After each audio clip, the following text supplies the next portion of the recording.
देखो, बहुत शास्त्रों का सम्यक आराधन करके बोल रहा हूं, यह ना समझो कि मुझे पता नहीं। जैसे किसी का प्रश्न आता है कि बिना तुलसी के ठाकुर जी का भोग नहीं लगता, ये जानते हो कहां आता है? जहां हरि चरणों की उपासना है, खूब विशुद्ध भाव से इसका मूल जड़ तक चिंतन करने वाला ये भाव है। कोई ऐसा ना समझना कि बाहरी। तुलसी जी कौन है? वृंदा, वो वृंदा जो नारायण को पति रूप में बनाना चाहती थी। तो देवर्षि नारद जी आए और कहा, देवी, नारायण को ऐसे तुम पति रूप में नहीं बना पाओगे, पहले तुम्हारे पातिव्रत धर्म की परीक्षा होगी। बोले, देने के लिए तैयार हूं। बोले, एक व्रत तुम्हारा पातिव्रत यदि पास हुआ तो नारायण तुम्हें पति रूप में प्राप्त होंगे।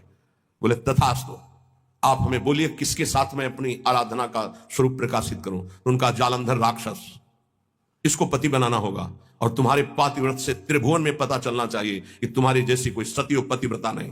बोले, जैसा आप आदेश करेंगे। ऐसा जालंधर राक्षस पति रूप में वर्ण किया, और ऐसा सतीत्व पूरा चरित्र है, त्रिभुवन में कोई उसका बाल बांका भी नहीं कर पाया, सती वृंदा के पवित्र चरित्र और उनकी उपासना के कारण। भगवान शंकर आदि बड़े बड़े देवताओं ने दिव्यास्त्रों का प्रयोग किया, जालंधर का कुछ नहीं बिगड़ पाया। भगवान श्रीहरि से प्रार्थना की।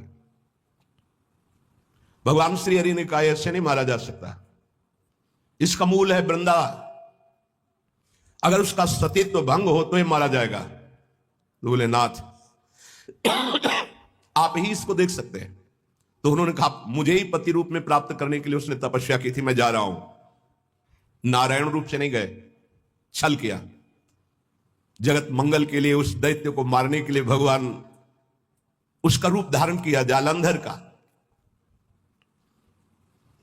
जब सतीत्व भंग हुआ तब उसे होश आया। उसने कहा, मेरे पति जैसी चेष्टा नहीं, कौन हो तुम? क्योंकि आप में असीम सामर्थ्य, असीम सौंदर्य, असीम सुख मेरे पति नहीं हो सकते, क्योंकि मैं जानती हूं कौन है जालंधर राक्षस। आप वो नहीं हो। आप कौन है? अपने रूप में भगवान।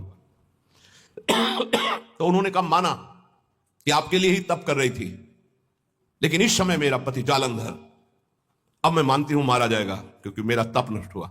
मैं आपको शाप देती हूं, आप पाषाण रूप हो जाएं। तो नारायण शालिग्राम बन गए।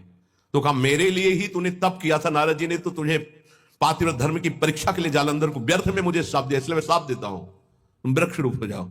वही तुलसी जी का व्रत।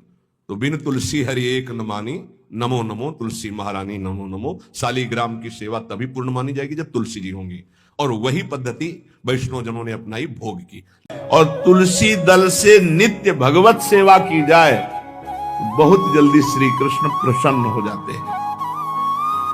प्रतिदिन जो तुलसी जी की भक्ति करता है, तुलसी का पौधा रोप करके तुलसी जी का सिंचन करना, तुलसी जी को तिलक लगाना, तुलसी जी को माला पहनाना, तुलसी जी की परिक्रमा करना, तुलसी जी को प्रणाम करना, वो कोटि सहस्त्र युगों तक ऐसा महान सुकृत होता है कि भगवान श्री कृष्ण के नित्य समीप रहता है, जो तुलसी जी की सेवा करता है।